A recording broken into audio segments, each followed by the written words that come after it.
Okay, guys, Thanksgiving's not very far off, believe it or not.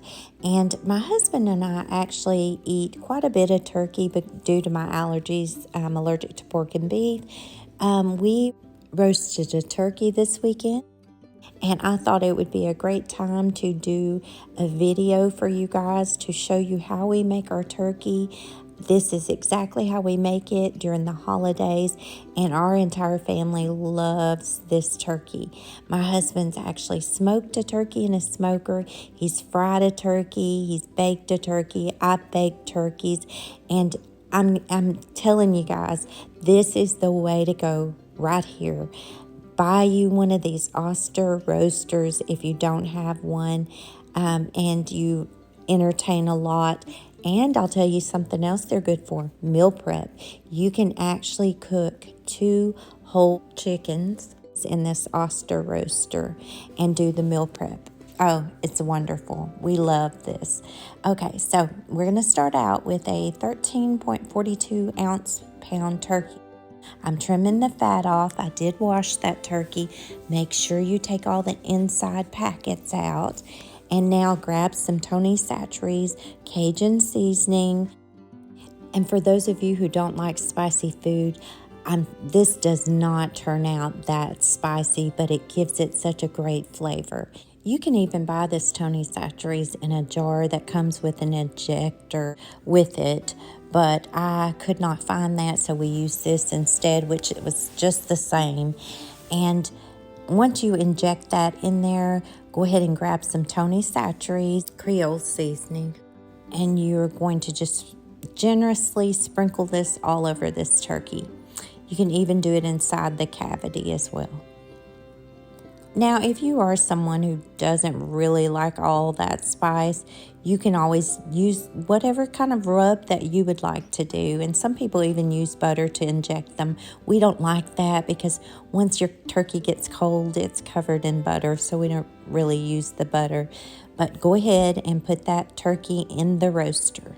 And when you use this Oster Roaster, the turkey is so moist anyways, you don't need butter. And then I sat this on top of my stove, and I turned this up to 325 degrees. And y'all are not going to believe this. My husband came behind me, and he flipped my turkey. He said that he cooks his breast up. Well, I always cook mine breast down. I didn't flip it back, and his turkey turns out amazing. So, and like I've always said, he's better at the meats than I am. So I left it that way.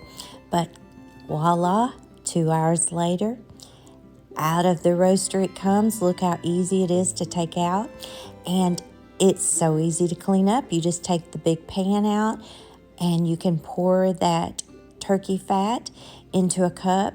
And I'm actually going to save that because we're about to do our first recipe with this turkey. I'm pouring this through a strainer to get all of that loose pieces of fat strained out of it. And now I took a big turkey breast, one of the turkey breasts, and put it in a nice dish.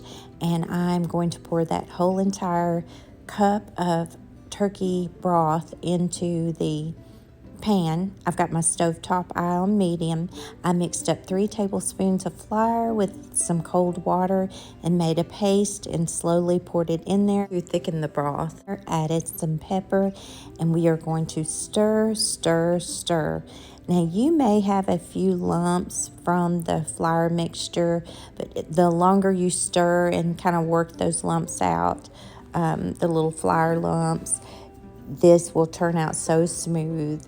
This is such a great gravy to pour over the turkey at Thanksgiving or even for a meal. I made some mixed vegetables and some mashed potatoes to go along with this.